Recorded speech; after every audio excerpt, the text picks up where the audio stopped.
Hola, ¿qué tal? Buenas tardes a todos. Ahí estamos por arrancar. Como siempre, me tomo el primer minuto para chequear que todo se vea bien. Creo que sí, que ahí estamos. Bueno, veo que sí, veo que ya se va sumando gente. Así que vamos arrancando.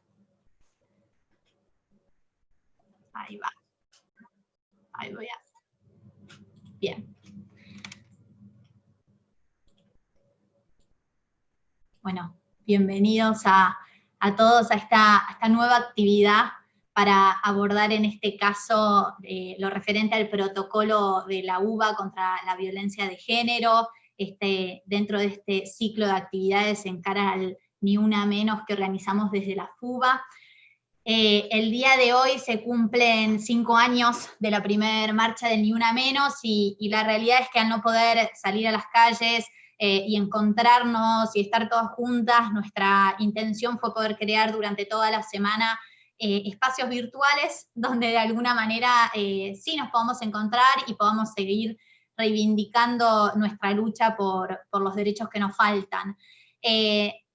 En nuestro caso, desde el lugar que nos tocó ocupar desde la FUBA, desde la Federación, desde que asumimos la conducción el año pasado, para nosotros fue una prioridad el elaborar, el impulsar políticas de género que no se queden solamente en las palabras, sino que se materialicen y que comiencen a transformar la vida de los estudiantes dentro de la UBA. El año pasado, por ejemplo, impulsamos el proyecto de paridad para que exista una representación igualitaria entre hombres y mujeres en el máximo órgano de gobierno de nuestra universidad, como es el Consejo Superior. Hoy podemos decir que es una realidad, obviamente que eso nos pone contentos, pero sabemos que queda mucho por hacer. También participamos obviamente de la marcha del 9M, durante el mes de febrero llevamos adelante distintas actividades frente al Congreso, en nuestra carpa. Una de ellas tuvo que ver con el abordaje de los mitos y verdades en relación al proyecto de legalización del aborto. En el mes de marzo llevamos adelante junto a la Secretaría de Extensión de la UBA un curso online de género en el que participaron más de 5.000 estudiantes, pero la realidad es que queremos seguir por este camino, seguir transformando la universidad a partir de la elaboración de proyectos, como por ejemplo el de la creación de una Secretaría de la Mujer y de un Centro de Salud de la Mujer, la organización de distintas actividades, la formación en perspectiva de género de todos los estudiantes de la universidad. En definitiva, lo que buscamos es que nuestra universidad sea el espacio propicio para construir una sociedad sin violencia, con mayor respeto, más igualitaria. Y bueno, en relación un poco a esto que les decía de las actividades, hoy nos encontramos acá en esta actividad organizada junto al Centro de Estudiantes de la Facultad de Psicología para abordar este tema que pareciera ser un avance, ¿no? Ahora vamos a profundizar, un derecho adquirido, algo tan importante, así que la presento a Wada para que nos cuente un poco y también presente a nuestra oradora y ya podamos arrancar. Hola, buenas tardes a todas y todos. Bueno, soy Wada Sechete, del EDI, la actual conducción del Centro de Estudiantes de la Facultad de Psicología. Hoy, en el marco de un nuevo aniversario de la primera marcha de Ni Una Menos, nos parecía que no podía faltar hablar sobre la importancia de contar con un protocolo de género en nuestra universidad. Como representantes del movimiento estudiantil, nos parece importante difundir la información sobre el protocolo, ya que es la herramienta con la que contamos los y las estudiantes para promover la igualdad, el respeto y la equidad en todas las facultades de la UBA. También con esto garantizamos un ambiente libre de violencia machista y o discriminación por orientación sexual o identidad de género. Y nada, y el contar con estos espacios de sensibilización y prevención hacen que nuestra universidad sea más inclusiva y sobre todo feminista. Por eso convocamos a la licenciada María Cristina Geninazzi, referente del protocolo de género de la Facultad de Psicología y docente en la materia de perspectiva de género en el Instituto Superior Facultad, que también está maestrando en Flaxo, en lo que es género, y bueno, y sobre todo es una militante feminista, así que le doy lugar a ella para que nos cuente un poco sobre el protocolo. ¿Estoy ahí? ¿Estoy visible? Que alguien me dé un feedback. Sí, ahí está.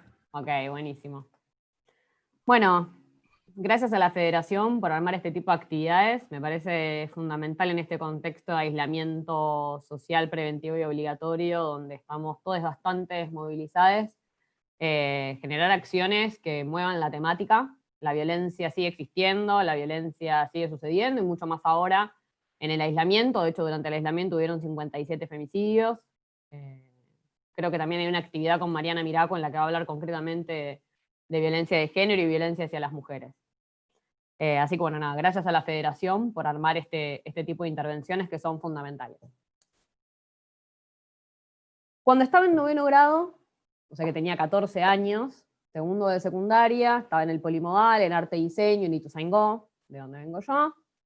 Estaba de moda la Versuit, que es una banda de rock. No sé si la gente que está escuchando del otro lado quizás es muy joven y no la recuerdan o no lo tienen en el radar. Y me acuerdo que en el año 2003-2004, esto ya hace 15 años, después de un 2001 tremendo, donde la situación del país explotó por los cielos, hubo como un intento de reforzar lo que sería el ser nacional. Y había un montón de acciones hablando de lo que era ser argentino, de la cuestión de lo nacional, el refuerzo de lo nacional, como algunas medidas que se estaban impulsando en ese momento. Y en medio de todo eso, la Versuit arma un disco que se llama La Argentinidad al Palo. No sé si alguno o alguna recuerda este disco. Me acuerdo que la tapa del disco era como bastante gráfica, que era un grupo de hombres que estaban en cola uno tras del otro, vestidos de blanco y celeste, con los colores de la bandera de Argentina, y todos tenían una erección y estaban todos como parados uno tras del otro. Y todo el disco y todos los temas hablaban acerca de este ser argentino, de este ciudadano argento, mucho reforzando la frase: cuando vos fuiste, yo ya fui y vine 40 veces, porque somos los que creamos la virome, el colectivo, y reforzando también un montón de figuras dentro de nuestro país. Y adentro de esa canción, en una de las partes de la canción, decía Locati, Barreda, Monzón y Cordera también matan por amor. Y este tema era el boom. De hecho, me acuerdo de que armamos un acto escolar en el secundario con esta canción de fondo. ¿Quiénes eran Locati, Barreda y Monzón? ¿Qué quería decir esa canción? Bueno, Locati fue un humorista argentino, un humorista popular, que arrojó a su pareja Eva O'Neill desde una ventana de un hotel el 19 de febrero de 1980. Tiempo después fue protagonista de otros hechos de violencia contra otras mujeres y fue preso por intentar violar a una menor. Ricardo Alberto Barreda, ese lo tenemos quizás un poco más presente porque falleció creo que hace un par de semanas, fue un odontólogo argentino que en 1992 asesinó a su esposa, a sus 2 hijas y a su suegra. Siguen habiendo bastantes chistes sobre lo que hizo Barreda. Y Carlos Monzón fue 14 veces campeón del mundo, era una figura destacada del deporte, y el 14 de febrero de 1988 alzó a su esposa sobre uno de sus hombros y la arrojó al vacío desde un balcón, causándole la muerte. La muerte de estas mujeres, tanto para el Estado como para la sociedad, era un tema de privados. Lo que sucedía dentro de las casas y la violencia, en especial la violencia contra las mujeres, eran crímenes pasionales. Y eran cuestiones que tenían que ver y estaban todas vinculadas con lo doméstico. Entonces ahí lo teníamos a Cordera haciendo una canción y hablando sobre estos crímenes por amor. Los hombres que matan por amor. Y un poco romantizando esta situación, ¿no? Porque era como, vos veías una noticia y era que había sido tan celoso, que la amaba tanto, que la terminó matando. De hecho hay un montón de canciones del rock argentino que la quería tanto que la terminó matando. En la universidad, salí del secundario, cantando estas canciones obviamente, entro a la universidad, y esta piba del CONU llega a este mundo de las ideas y del progresismo, y yo estaba súper contenta de empezar a escuchar otro tipo de cosas. Y ahí empiezo a tener clases de sociología, donde escuchamos a Durkheim, que nos empieza a decir, nada es natural. Empezamos a hablar de los derechos humanos, de la libertad, de la igualdad, de la fraternidad. Y también conocí lo que es la reforma universitaria, que me pareció algo totalmente disruptivo porque empezaba a discutir desde una perspectiva que yo nunca había visto, el tema de la ciudadanía. Y te hablaba de la ciudadanía universitaria, y empecé a leer a Gabriel del Mazo, que hablaba de la República de Estudiantes, y para mí fue como maravilloso, ¿no? Que era poder discutir esta relación asimétrica de poder, profesor-estudiante, y de revalorizar la ciudadanía estudiantil, ¿no? Y el estudiante como un sujeto de derechos que puede opinar y que puede decidir sobre el plan de estudios y que puede hacer modificaciones y transformaciones de la realidad. Sin embargo, en esta misma casa de estudios, tuve profesores que hacían comentarios sexistas en clase. Muchos de estos chistes machistas incluso en algún momento me hicieron reír, pero en otras ocasiones también me hicieron sentir incómoda. Otros profesores me invitaron a salir mientras era estudiante de sus materias. Entre risas, por ahí les decía que no, y no les terminaba diciendo un no serio con cara como no tengo ganas de salir con vos, me parece totalmente desubicado, profesor, que usted me esté proponiendo esto, sino que me reía, bueno, no sé, la verdad, y porque cómo le iba a decir que no al docente, iba a terminar mal con él, después me tenía que calificar. Pero la verdad es que nunca se me ocurrió ir a denunciar una cosa como esta. ¿Había canales de denuncia? Y supongo que sí. Supongo que si alguien me hubiera robado adentro de la facultad, algo que nunca me pasó, si alguien me hubiera sustraído la billetera o me hubiera sustraído una computadora, me hubiera dirigido hacia alguna autoridad para que se pudiera tomar alguna acción al respecto. De hecho, yo sabía que existían los sumarios, porque si hay algo que sí decían los profesores es que si te copiabas en un parcial podías ser víctima de un sumario. Pero en ningún escenario jamás se me hubiera ocurrido denunciar que un profesor me había invitado a salir o que un profesor había hecho un comentario sexista en clase. ¿Cómo se me iba a ocurrir a mí, en el año 2005-2006, denunciar a un profesor que me hacía un comentario sexista cuando veníamos de cantar canciones que banalizaban de manera total y absoluta el femicidio? ¿Cómo se me iba a ocurrir que eso pudiera llegar a ser de importancia cuando como sociedad decíamos que cuando un hombre mataba a una mujer, eso era un crimen pasional? En el año 2010 nos llega la noticia de la muerte de Wanda Tadei, que era la novia de un músico de la banda Callejeros. Cómo se relaciona, ¿no? La cultura, el rock, con la violencia. Él la rocía con alcohol y la prende fuego. Y a partir de ahí se empieza a cuestionar muchísimo, y los movimientos feministas y feministas que siguen luchando hoy por los derechos de las mujeres, como Mabel Bianco, desde Fundación FAME, como la organización de la Casa del Encuentro, empiezan a cuestionar todos estos argumentos vinculados con la emoción violenta y la pasión como excusa de los crímenes cometidos. Y en el año 2012, 2 años después del asesinato de Wanda Tadei, se sanciona la ley 26791 que establece penas más duras para aquellos crímenes relacionados con la violencia de género. Y ahí empezamos a introducir la cuestión de género, primero a partir de el acto más crudo, el acto más grave, que está vinculado con el femicidio, y a partir de ahí nos empezamos a cuestionar con la sociedad un montón de cosas. Pero el punto de partida arranca con eso, ¿no? Como cuestionarnos estas muertes que antes eran todas del ámbito de lo privado, eran todos crímenes pasionales, eran todos crímenes por amor, es que él es tan pasional que por eso la termina matando. De hecho, Monzón muere como un héroe y es durante muchísimo tiempo alabado y vanagloriado porque fue un gran deportista en su materia. 3 años después de que se sancione esta ley, el 3 de junio, como bien lo decían las chicas antes de comenzar, las organizaciones civiles y la sociedad, después de un par de casos que se dan de manera consecutiva, tuvimos 2 o 3 semanas donde se dieron varios femicidios muy cruentos, salimos a las calles y empezamos a pedirle no solamente al Estado que tome acciones y que intervenga, sino que también es un mensaje para la comunidad. Es un mensaje para la comunidad y para decir que estas situaciones ya no se van a seguir tolerando, que no puede seguir habiendo muertes por razón de género y que tenemos que empezar a tomar acciones.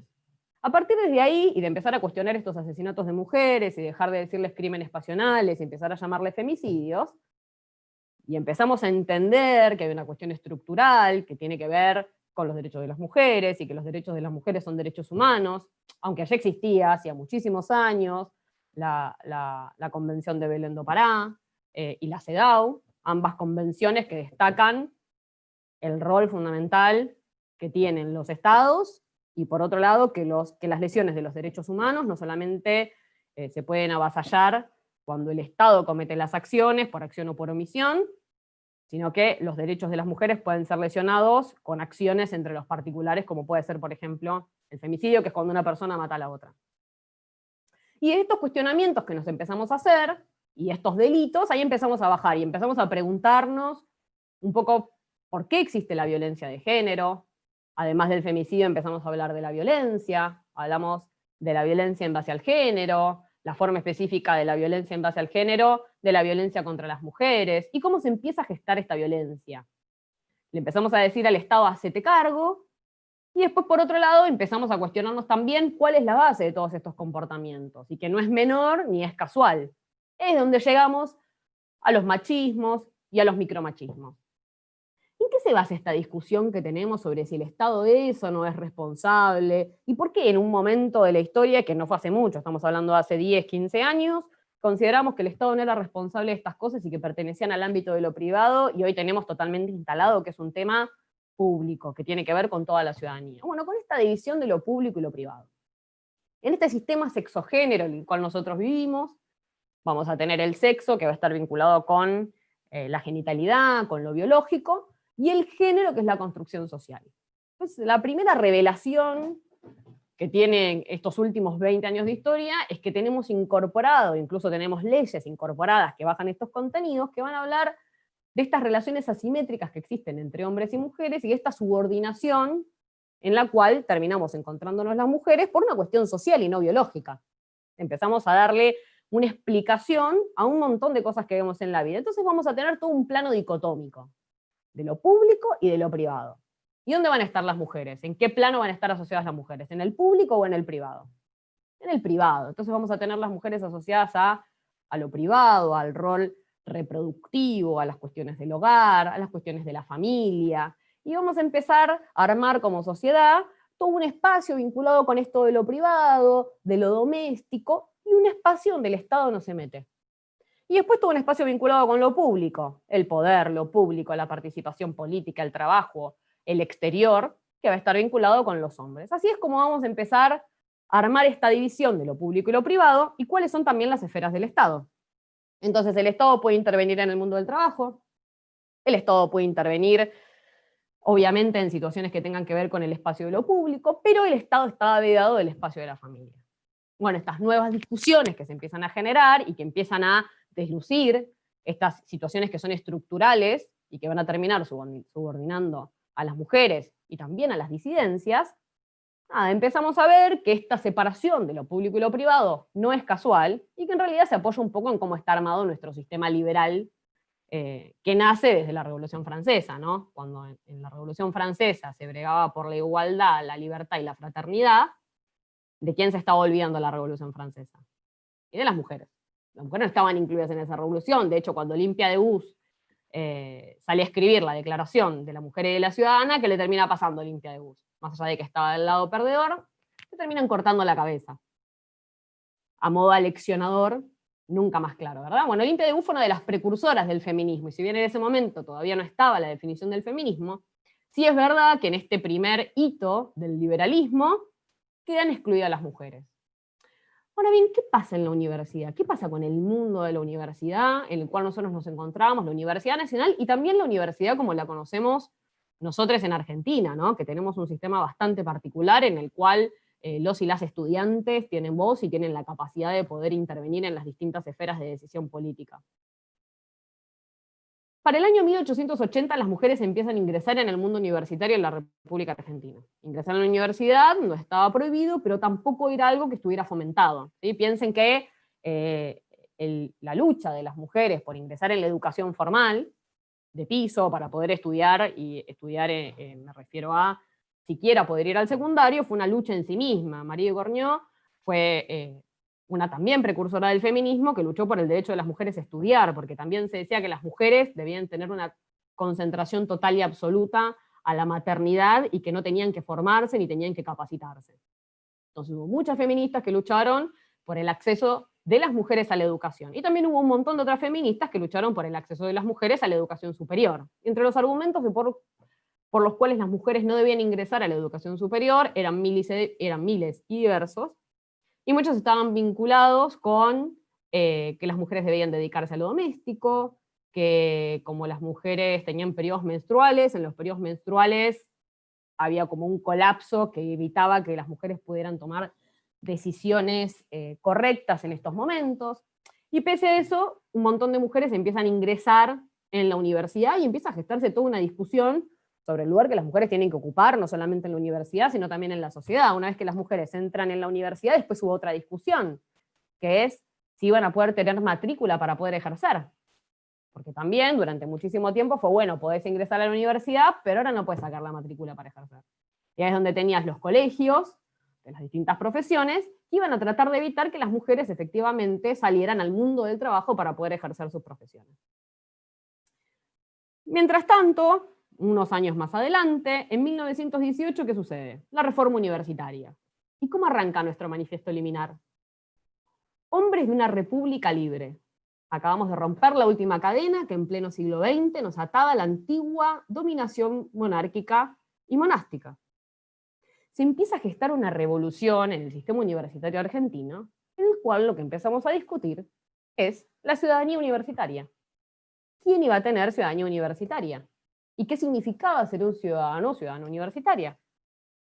Y cuando se gesta esta discusión es maravilloso como la reforma universitaria empieza a poner en cuestión el lugar que tenían los profesores, que antes era un lugar como de personas iluminadas, que bajaban su formación hacia el llano, que eran los estudiantes, y los estudiantes empiezan a discutir y decir, perdón, la universidad es una república de estudiantes, todos somos estudiantes, algunos somos estudiantes graduados, otros somos estudiantes profesores, otros somos estudiantes, pero hay que revalidar nuestros derechos. ¿Y qué pasó con las mujeres en ese contexto? Bueno, la reforma universitaria tuvo muchísimas cosas maravillosas, pero no fue feminista. Y si bien existían en ese momento movimientos, de hecho dentro de las reformistas, yo tengo registro de una sola mujer en la reforma y en la revolución que se gestó en ese momento, las reivindicaciones del ingreso a la mujer a la educación no se dieron.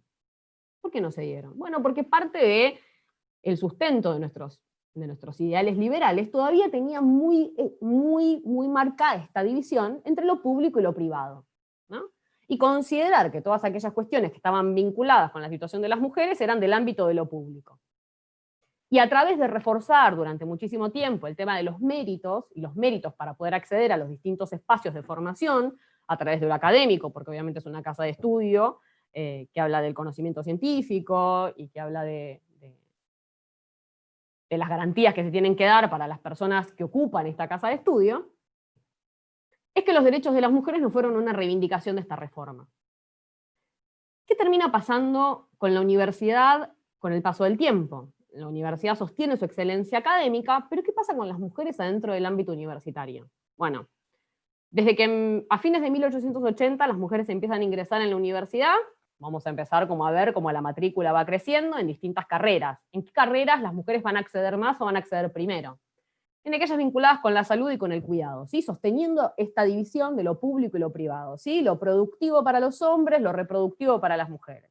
Dicho esa diferencia, la vamos a seguir viendo hoy. Si vas a la Facultad de Ingeniería, vas a ver que está llena de hombres. Si vas a la Facultad de Psicología, vinculada con la salud y con el cuidado, va a estar llena de mujeres. Carreras como terapia ocupacional, vinculadas concretamente con el cuidado, vamos a tener carreras con muchísimas mujeres, y tiene 3 varones. Y después vamos a ver otro tipo de carreras más vinculadas con las ingenierías, con las exactas y con las ciencias duras, donde vamos a tener mayor cantidad de hombres, ¿no? Siempre replicando, seguimos replicando esto que son los estereotipos de género en lo productivo y lo reproductivo. ¿Cómo está la situación actual de las mujeres en la universidad? Ingresan un montón de mujeres y vamos a poder llegar a decir que al día de hoy, en este mundo contemporáneo, me refiero a estos últimos 5 o 6 años, las mujeres representan el 61,5% de las graduadas universitarias. O sea que del total de graduadas universitarias, el 61,5% son mujeres. Gran logro, ¿no? Siendo que a partir de 1880 empezamos a ingresar en el mundo universitario, que hoy representemos el 61% de las graduaciones, es sumamente significativo. El 47% del plantel docente son mujeres. Fíjense cómo cuando vamos ascendiendo en la escala va disminuyendo la cantidad de mujeres que participan en estos ámbitos. ¿Y qué pasa con los ámbitos de representación y qué pasa con los ámbitos que son de mayor jerarquía? Como por ejemplo, rectoras o decanas. De las 47 universidades nacionales que existen en Argentina, solamente 5 tienen en su máximo órgano de conducción una mujer. Y de estas 5, hay algunas que son vicedecanas o vicerrectoras. Vamos a tener un porcentaje muy pequeño de representación. Y eso es algo que nos hace llamar, algo que debería llamar poderosamente la atención. Porque en el año 1991, a nivel nacional, se va a sancionar la ley de cupo. Esta ley de cupo, lo que va a decir, me refiero al Congreso, es que iba a haber un cupo, un 30% de la lista electiva que tenía que estar compuesto por mujeres. Hace un par de años sancionamos la ley de paridad.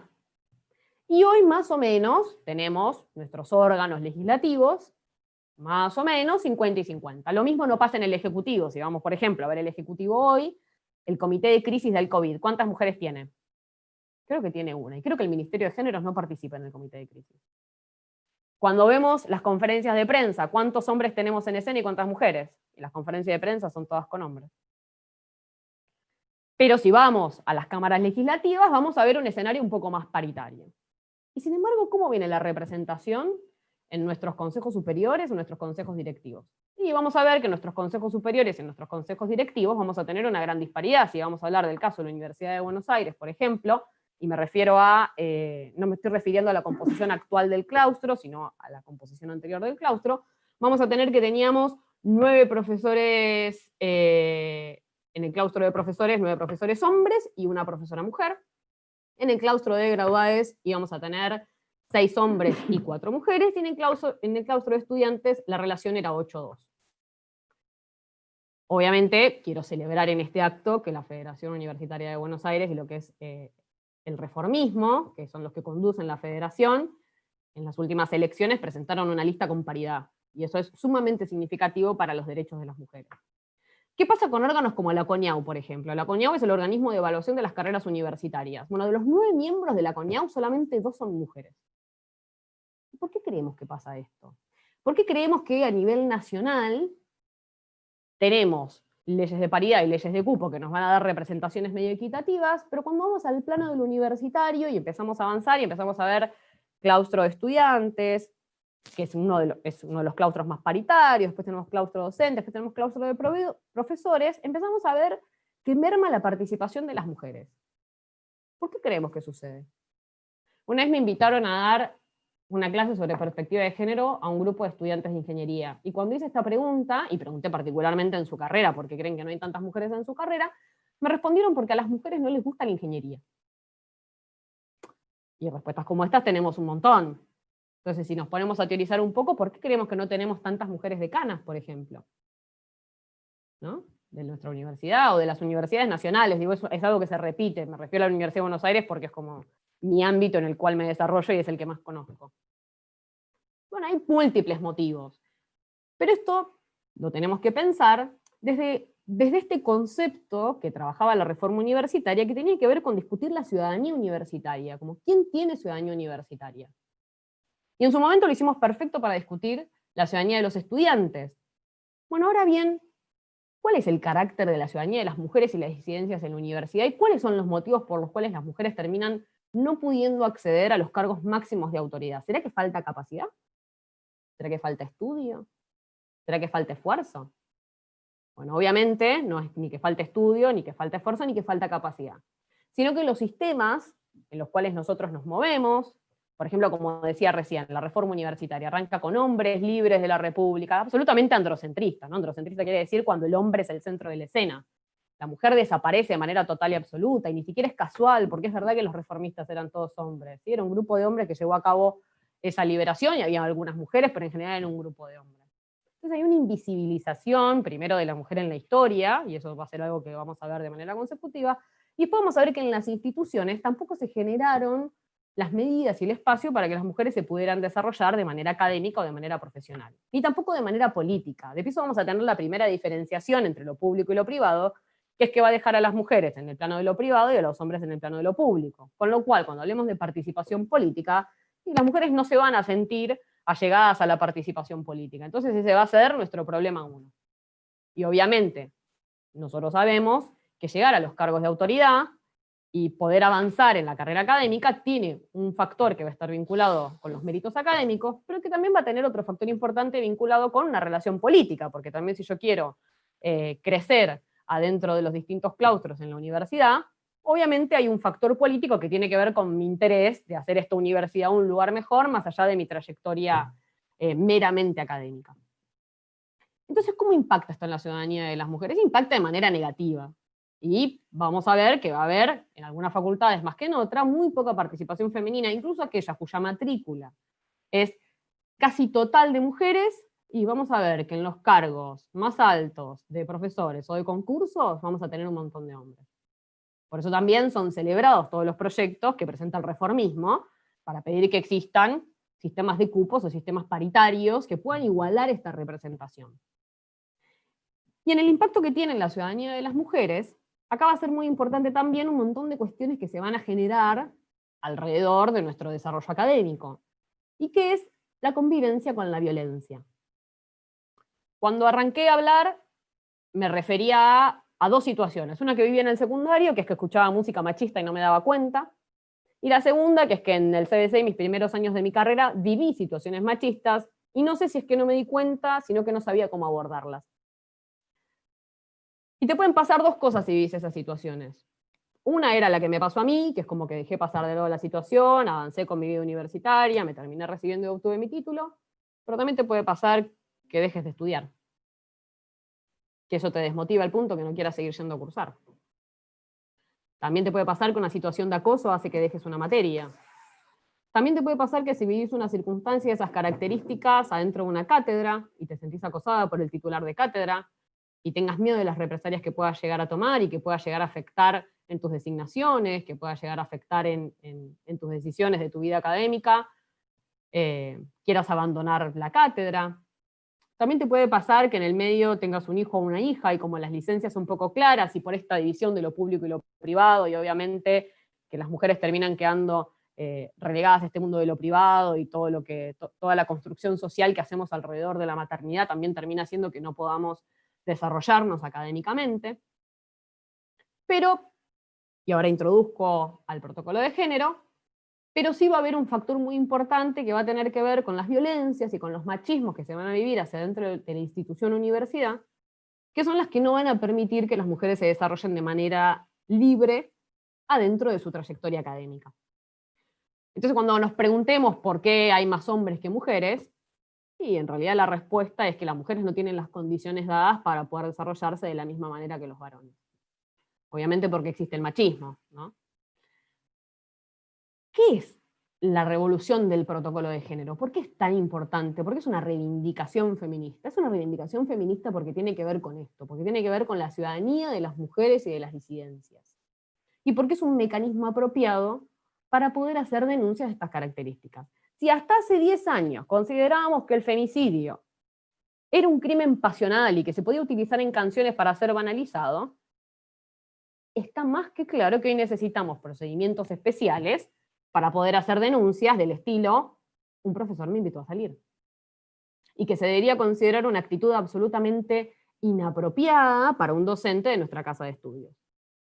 Entonces, en el año 2015, cuando se sanciona la resolución 4043 de 2015, y se arma este protocolo de género, que fue llevado a cabo por grandes feministas, como por ejemplo Mónica Pintos o Graciela Morgade, cuando se construye este protocolo, en realidad está pensado para esto, ¿no? Para que podamos vivir todos y todas y desarrollarnos de manera libre en una universidad libre de violencia.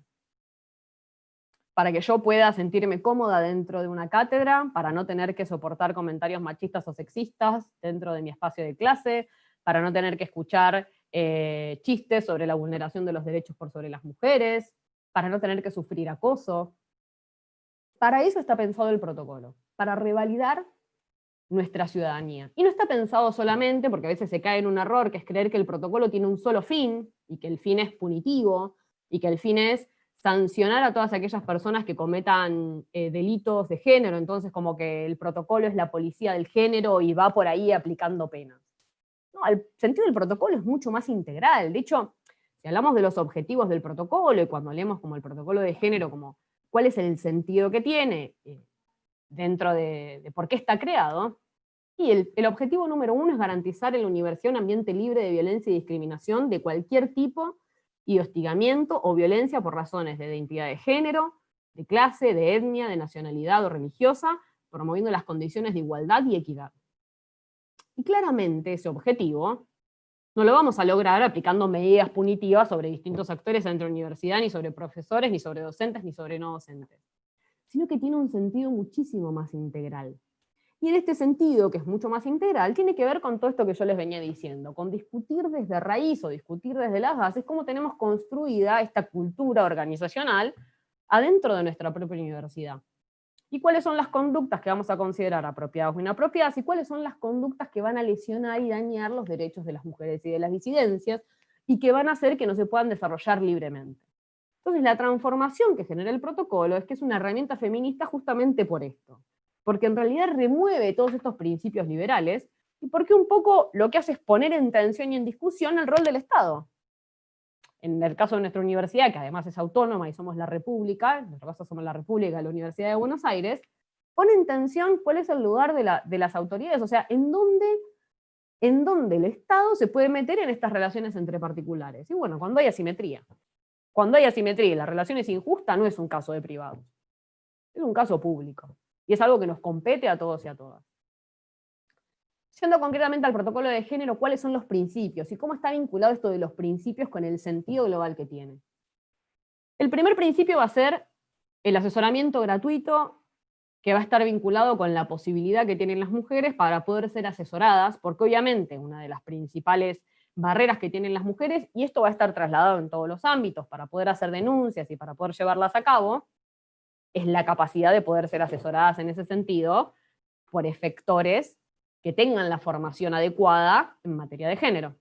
Entonces, el primer principio del protocolo lo que va a apuntar es a eso, es a que la universidad garantice que las víctimas de violencia, de discriminación o de violencia puedan tener un asesoramiento legal y psicológico. Y ese sería el punto número 1. O sea, entendemos que el sistema es machista y patriarcal, o sea, imaginémonos que si una víctima de abuso sexual le cuesta ir a denunciar a la policía y no todas lo hacen y es una decisión privada, porque efectivamente todo eso va a implicar un montón de preguntas, un montón de cuestionamientos. ¿Cuántas veces hemos visto muchísimos casos en los cuales se cuestiona a la víctima, que se habla de falsas denuncias?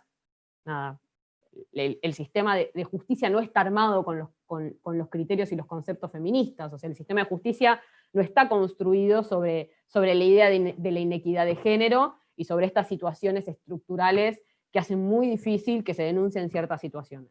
Con lo cual es muy importante, en ese sentido, cuando este concepto de brindar este asesoramiento legal y psicológico.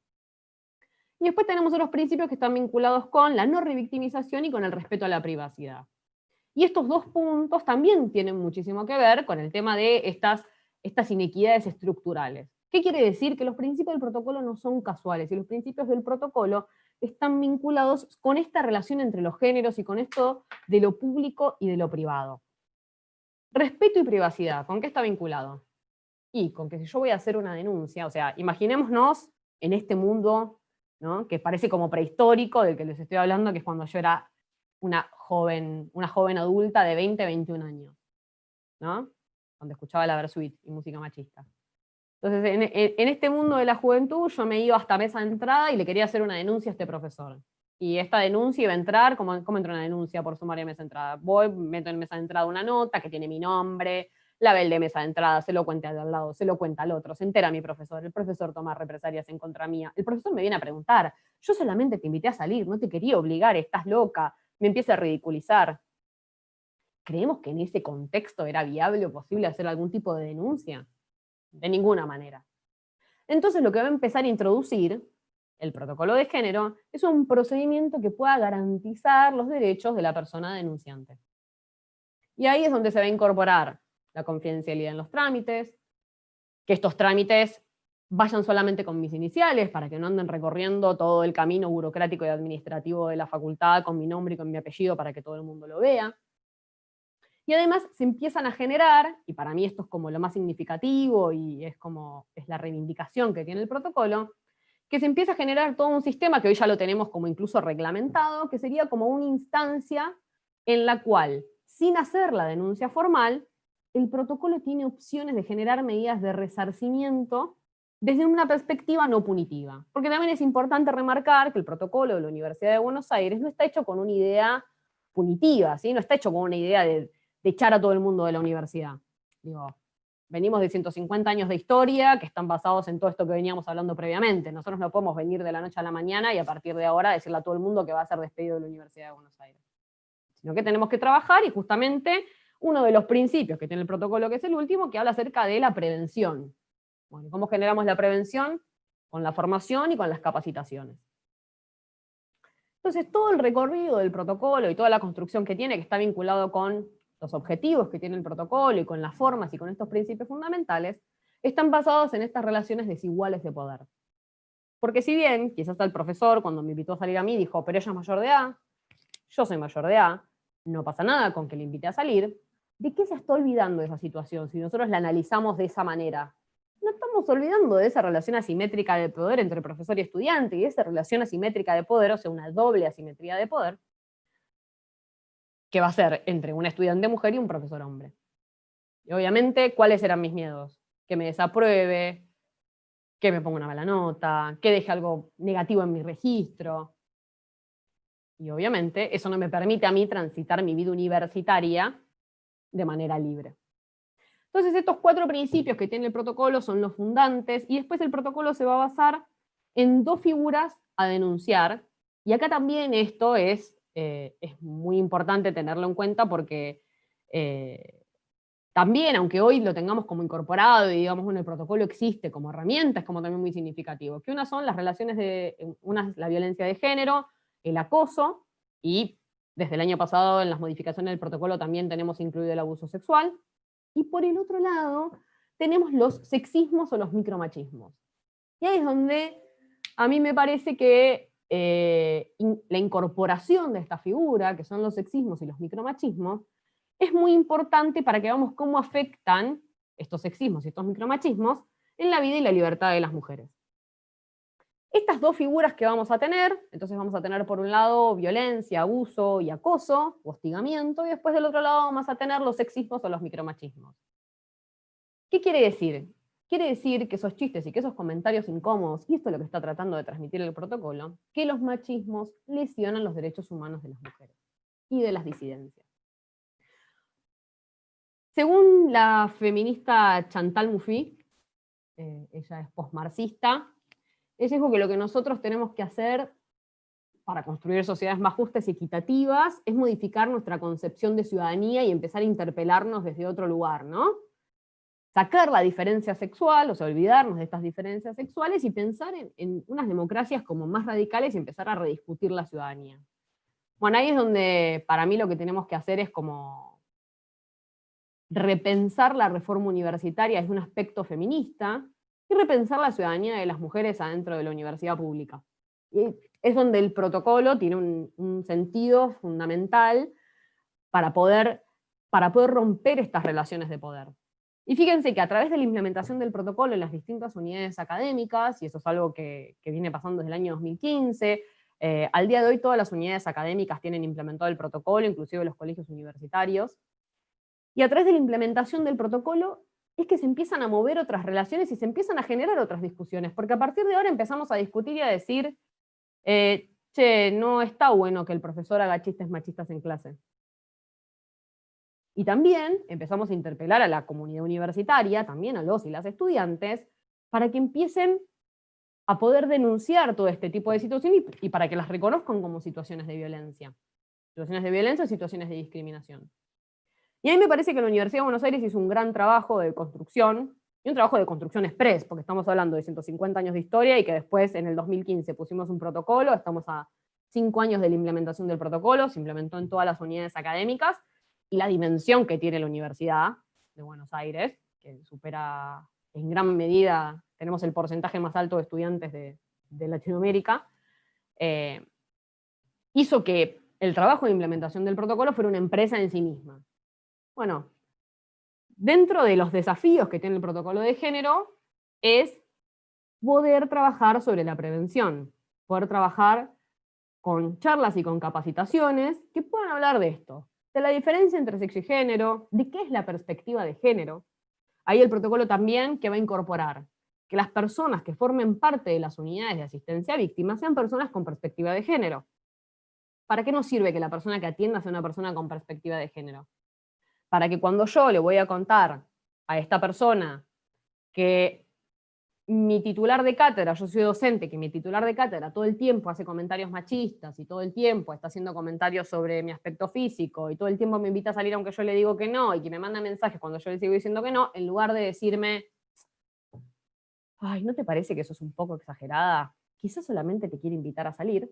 Del otro lado hay una persona que reconozca estas asimetrías de poder, que reconozca estas construcciones sociales que se hacen alrededor del sistema de géneros y que me pueda prestar una respuesta adecuada para esa situación. Entonces el protocolo hasta comprende que las personas que se ocupen dice que tienen que tener experiencia en el trabajo de casos y experiencia y perspectiva de género. ¿Qué es la perspectiva de género? Es una lectura desde esta mirada.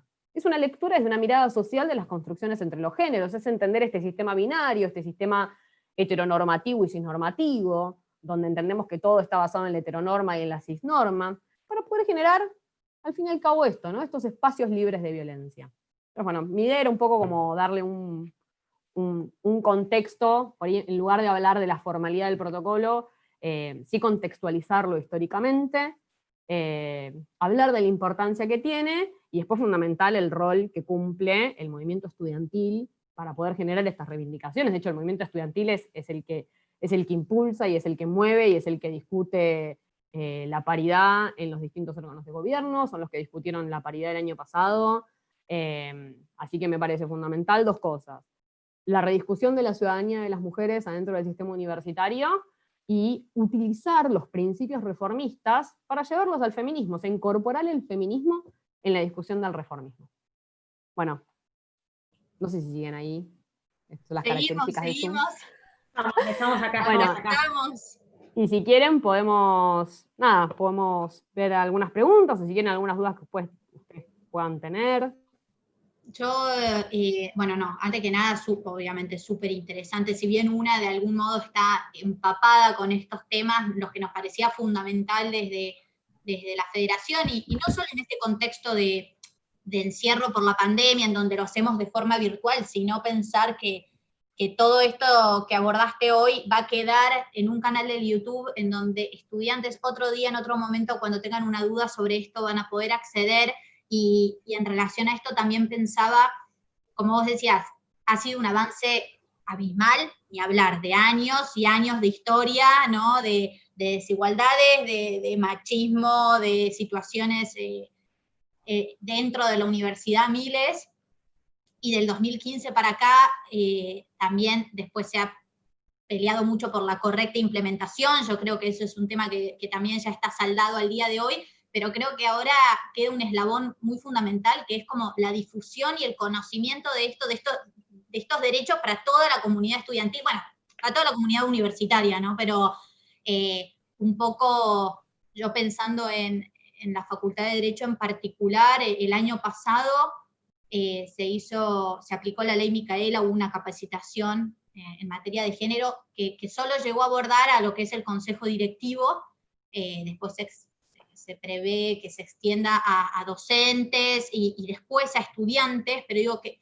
es necesario en realidad es agilizar esos tiempos para que llegue a estudiantes y para que sepan que hoy existe, no solo en la Facultad de Derecho, en psicología, en otras, un espacio como este y qué es lo que contiene, y bueno, todo esto un poco de lo que estuvimos hablando, y por eso digo qué bueno que ahora pueda estar este material de forma digitalizada también, porque es fundamental también la difusión. Me parece que es una pata que todavía quizás falta un poco dentro de la universidad. También me parece importante destacar que si bien ahora no estamos en la presencialidad y y a causa de la situación que nos toca vivir ahora por la cuarentena, no poder estar cursando en las facultades, el protocolo sigue vigente de modo virtual. Así que nada, Maru, si querés contar eso, por si ahora en este momento quieren alguien hacer algún tipo de denuncia o algo. Vamos a hacer como un repaso como bien concreto del funcionamiento del protocolo y de los medios que tienen para denunciar. Todas las unidades académicas tienen implementado el protocolo de género.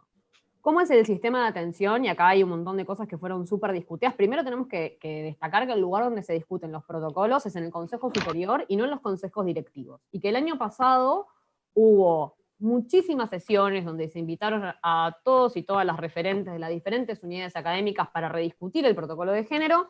Así que en principio, algo que me parece fundamental destacar es que hubo una instancia súper larga de discusión del protocolo el año pasado. Así que las personas que vengan a criticar el protocolo, decirles, ¿estuviste en la discusión del año pasado? Porque el año pasado se rediscutió la génesis del protocolo. ¿Qué rediscutimos el año pasado?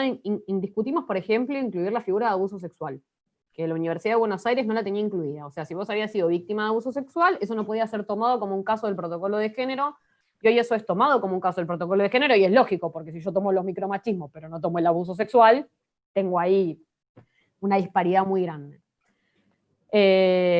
Otra de las modificaciones que se hizo el año pasado es poder agregar un procedimiento especial de seguimiento. Quiere decir que sin la necesidad de hacer una denuncia, yo puedo hacer un seguimiento de un caso y podemos tomar medidas como de probation, sería entre comillas, obviamente no para casos graves, porque la probation para la violencia de género no existe, pero sí como una suerte de probation para aquellos casos que puedan trabajarse desde una capacitación, una formación. Siempre es esta perspectiva que les digo, no punitivista. La idea sería que el protocolo funcione, o sea, ¿cuál es la gracia del protocolo? Y que el protocolo funcione y que trate de, primero, resguardarme a mí, garantizar, o cuando digo a mí, me digo a la víctima de violencia, a la denunciante, que pueda hacer resguardar a la denunciante y que pueda transitar por su vida académica. Entonces yo soy un estudiante que tuvo un problema con otro estudiante y no sacarme a mí de la cursada o que yo tenga que dejar de cursar, sino efectivamente tomar acciones sobre este otro estudiante. Si la situación de riesgo ya no existe, bueno, trabajar sobre algún tipo de medida que puede ser formación, capacitación o mandarlos a hacer un curso. Entonces vamos a tener dos grandes figuras: acoso, abuso, violencia, micromachismo. Vamos a tener un canal de denuncia que va a ser vía correo electrónico. ¿Por qué es importante que sea vía correo electrónico? Porque el protocolo de género no es la OVD, no es la oficina de violencia, no es la UFEM, no es un lugar de emergencia, no es la policía, no es el 911. Si estás viviendo una situación de urgencia o de emergencia, tenés que llamar al 144 y al 911. Si estás viviendo una situación de urgencia tremenda, tenés que llamar al 911. Si estás viviendo una situación de violencia que se excede al campo del universitario, tenés que comunicarte con el 144. Hay un montón de canales para poder comunicarnos. ¿De qué nos ocupamos en el protocolo de género? De las relaciones que se generan en el campo de lo académico, y también se entiende que no va a absorber denuncias de urgencia. Por eso no tenemos una oficina atendiendo 24 horas adentro de la universidad, ¿sí? Porque no tenemos ese rol. Porque nuestro rol es poder trabajar sobre las situaciones y poder trabajar sobre el riesgo respecto de esas situaciones concretas. ¿Cómo funciona?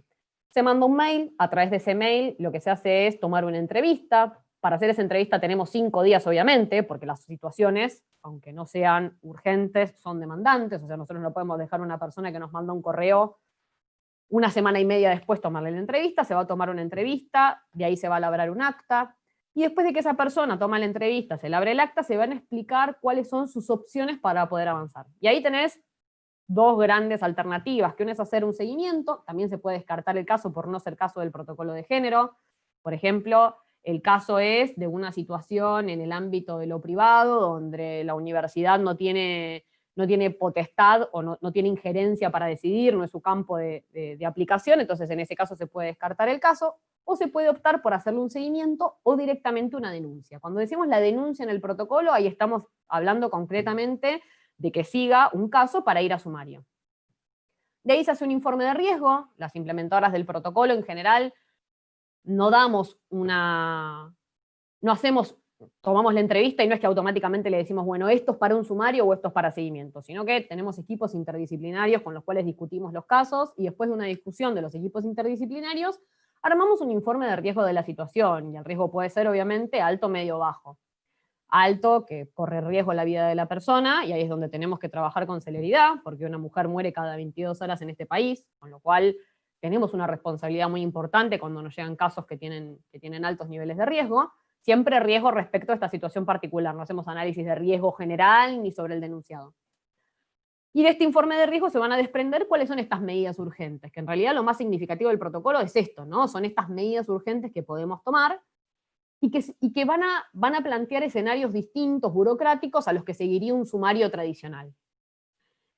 ¿Estas medidas cuáles van a ser? Y son variadas y van a depender también de la voluntad de la denunciante. Y pueden ir desde remover a la persona al denunciado de manera momentánea para que yo pueda seguir, por ejemplo, cursando dentro de mi cursada, mandarlo a hacer un curso, hacer que pida una disculpa pública por algo que haya hecho, y también va a estar muy vinculado con los deseos de la demandante. Y los deseos de la demandante van a estar vinculados con lo que ella sienta para ser resarcida de esa situación. ¿Es el objetivo directamente la punición? No, no es el objetivo de la punición, porque además tenemos un montón de amparos de nuestra situación como estudiantes, obviamente, y obviamente tenemos en nuestra universidad todo un sistema que va a evitar los abusos de las autoridades de la facultad y de la universidad por sobre la comunidad académica. Con lo cual también tenemos un montón de garantías para que el protocolo actúe dentro de un marco que también va a complejizar muchísimo más la situación, que es nuestro marco universitario. Una vez que se hace esa entrevista, y una vez que definimos si el caso va por seguimiento, si el caso es denuncia, se toman las medidas urgentes, que eso sería como lo fundamental, a partir de ahí se pueden evaluar distintas acciones. Si va por una instancia sumarial, ahí el caso sigue por sumario, donde te va a entrevistar la gente de sumarios, y obviamente el poder de policía de la facultad la va a tener el decano o la decana de cada unidad académica, donde van a tomar la definición final en base a una investigación sumarial. Como si fuera en la justicia, vas, haces una denuncia, se investiga, sumario. Y después tenés la otra vía, que es la del seguimiento del caso, donde ahí las implementadoras del protocolo tenemos un poco más de flexibilidad, que es para poder trabajar ciertas situaciones que tengan que ver con esto, con resarcir a la persona que vino a hacer la denuncia, y con poder prevenir que estas situaciones se vuelvan a suceder. Obviamente esto delimitando la gravedad de los casos. Al día de hoy se puede denunciar. Sí, se puede denunciar. Se sacó una resolución al referéndum del Consejo Superior, hará 2 meses, estoy re perdida temporalmente con los tiempos, no sé ni cuándo arrancó la cuarentena. Más o menos hace 2 meses se sacó esta resolución, que lo que permite es que las unidades académicas podamos tomar entrevistas de manera virtual por Zoom y que las podamos grabar. Obviamente nosotros grabamos todas nuestras entrevistas y ahora también tenemos la posibilidad de grabarlas a través de Zoom. Así que las unidades académicas, de todos modos esto depende de cada una de las unidades académicas, y cada unidad académica va a tener sus propias características, con lo cual no es algo que quiero decir que se haya bajado de manera igual a todas las unidades. Esto es muy importante decirlo, y no es que una unidad funcione mejor que la otra, ¿sí? Sino que todas las unidades tienen distintas realidades y distintas complejidades. Y por ejemplo, en psicología, en FADU, y en varias unidades académicas, el protocolo está funcionando. ¿Por qué está funcionando? Y porque la virtualidad no nos exime de la vulneración de derechos.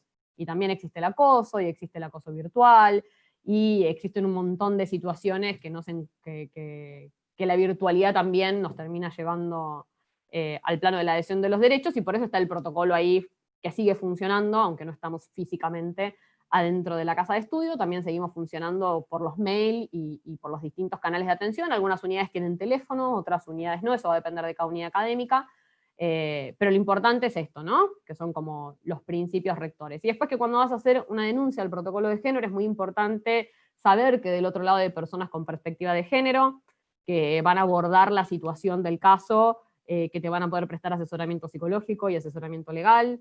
Es muy importante tener en cuenta que se va a respetar la confidencialidad de tu caso.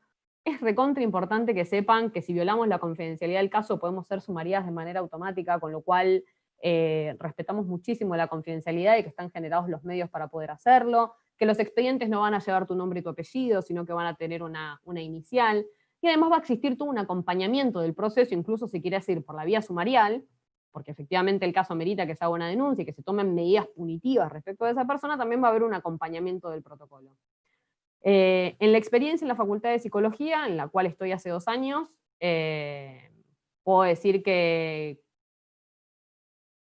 no haya casos quiere decir que no hay difusión suficiente. Y pasa un poco esto, ¿no? La universidad es tan grande y tan masiva que la comunicación de que el protocolo existe y está funcionando se hace un poco difícil.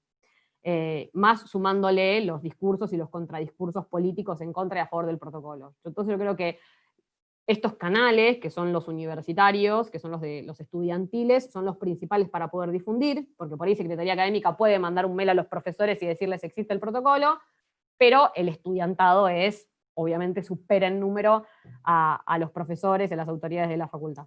Por eso ahí es muy importante el rol de los movimientos estudiantiles, ¿no? De no desinformar, y por otro lado, incitar a que la gente denuncie, ¿no? Incitar a la denuncia en el protocolo de género, porque acá también se empieza a intercalar otro tema que es el escrache, que en nuestra universidad está como bastante difundido, ¿no? O sea, como que te dicen lo primero que tenés que hacer es ir a escrachar. Y hay un poco de irresponsabilidad en eso, porque el escrache tiene un montón de consecuencias.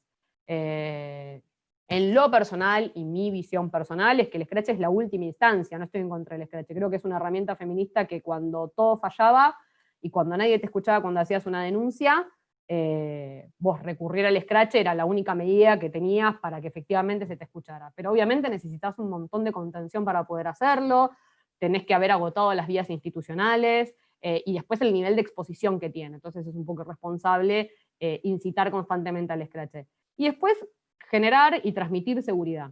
Que del otro lado hay equipos interdisciplinarios, que nos juntamos semana por medio, todas las referentes, todos y todas, porque también hay varones entre las unidades del protocolo, pero tienen perspectiva de género, nos juntamos, hacemos reuniones para poder compartir criterios, que cada uno de los casos es estudiado y analizado de manera particular, los casos no se pueden copiar y pegar, tampoco hay soluciones universales a los problemas, y va a depender mucho del contexto sociocultural en el cual se esté dando cada una de las situaciones.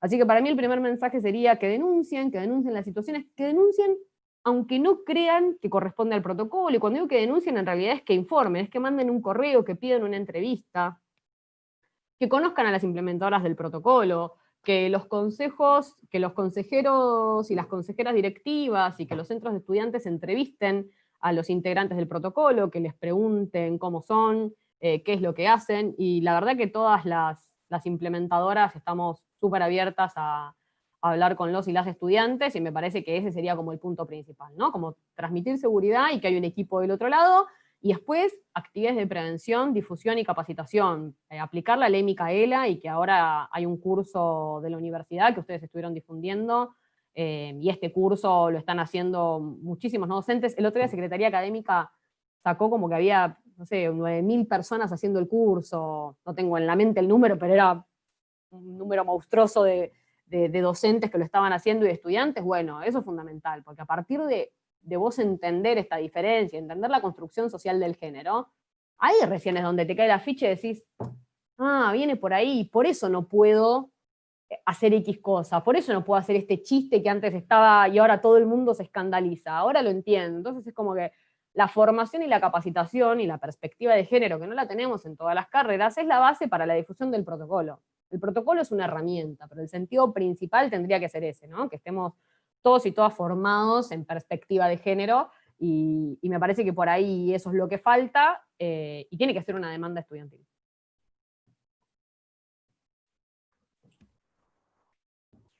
Genial. Totalmente de acuerdo con Maru. Bueno, ahí no había más preguntas, pero sobre todo dejar en claro esto, ¿no? Que denuncien, y que ante la mínima duda, lo que sea, manden mail y se informen y puedan comunicarse con el protocolo. Nada, agradecerle a María Cristina por esta charla. Creíamos que hoy era muy importante hacer esta difusión, y más desde la FUBA, para que llegue a todas las facultades. Como bien decía Cata, el video va a estar quedando para que lo puedan ver y lo puedan difundir desde todos los centros de estudiantes. También recordarles que mañana tenemos la última charla, va a ser con la doctora Miraco, también de la Facultad de Psicología. Vamos a estar hablando sobre el abordaje y la prevención de violencia de género, y también nos va a estar contando sobre la práctica que logramos el año pasado como mayoría estudiantil el EDI crear en nuestra facultad, que es la primera práctica que aborda la violencia de género. Así que invitarlos a que participen mañana. Gracias, María Cristina, y bueno, también invitarte un poco formalmente por acá también a próximas actividades de este tipo y seguir como profundizando, ¿no?, en lo que tiene que ver con nuestra universidad también y con estas herramientas con las que contamos y nada, todas estas cosas que todavía en algunos aspectos faltan, bueno, también poder ser un canal de difusión y de reflexión y de pensarlas todos juntos y bueno, quedás formalmente invitada para la próxima, supongo que virtualmente van a ser por un tiempo. Bueno, muchas gracias a ustedes por invitarme y celebro esta mesa de la federación que tiene un montón de pibas y que hacen un montón de cosas y están súper visibles las mujeres, así que nada, celebrar esta mesa feminista. Gracias. Bueno, Gracias. nos vemos, muchas gracias.